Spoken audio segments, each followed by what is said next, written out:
Hello guys, പിന്നെ നമ്മളൊരു Innova കൊണ്ടുവന്നിട്ടുണ്ട് കേട്ടോ. ഒരു അടിപൊളി ഇൻ്റർകൂളർ 2015 മോഡലാണ് കേട്ടോ. അപ്പോൾ ഇതിൻ്റെ ഫുള്ള് ഡീറ്റെയിൽസ് ഞാൻ പറഞ്ഞുതരാം. ഇതാണ് നമ്മൾ പറഞ്ഞ ഇന്നോവ കേട്ടോ. 2015 വെറും 1,70,000 കിലോമീറ്റർ ഓടിക്കഴിഞ്ഞ് കേരള നമ്പറാക്കിയ വണ്ടി. 1,70,000 മാത്രമേ ഓടിയിട്ടുള്ളൂ കേട്ടോ. G4 ആണ്, ഇൻ്റർകൂളറാണ്. ഏകദേശം നമുക്ക് 14-15 റേഞ്ചിൽ മൈലേജ് കിട്ടും. ആൻഡ്രോയിഡ് സെറ്റ് കാര്യങ്ങളൊക്കെ ചെയ്തിട്ടുണ്ട്. ഒന്നും നോക്കാനില്ല, നല്ല ഹൈ ക്വാളിറ്റിയിൽ നിൽക്കുന്ന വണ്ടി കേട്ടോ. തേർഡ് ഓണർഷിപ്പാണ്. 1,70,000 കിലോമീറ്ററാണ് ഓടിയിട്ടുള്ളത് കേട്ടോ. റീപ്ലേസ് കാര്യങ്ങളൊന്നും ഈ വണ്ടിക്ക് ഇല്ല. സാധാരണ പുറത്തത്തെ വണ്ടി ആകുമ്പോൾ നമുക്ക് റീപ്ലേസ് എന്തെങ്കിലുമൊക്കെ ഉണ്ടാവും. ഇതിനൊന്നുമില്ല.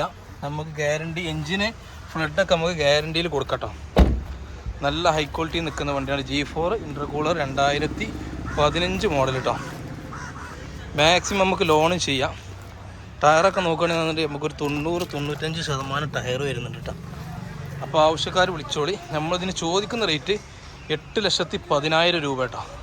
അതിൽ മാക്സിമം നമുക്ക് കുറച്ച് കൊടുക്കാം. ആവശ്യക്കാർ ഇഷ്ടപ്പെട്ട് കഴിഞ്ഞാൽ നമുക്ക് വണ്ടി മാക്സിമം കുറച്ച് കൊടുക്കാം. അപ്പോൾ ഇങ്ങനെയൊക്കെയാണ് ഡീറ്റെയിൽസ് കേട്ടോ. 2015 third ownership, 1,70,000 kilometre, G4 intercooler കേട്ടോ. ചോദിക്കുന്ന റേറ്റ് 8,10,000 രൂപ.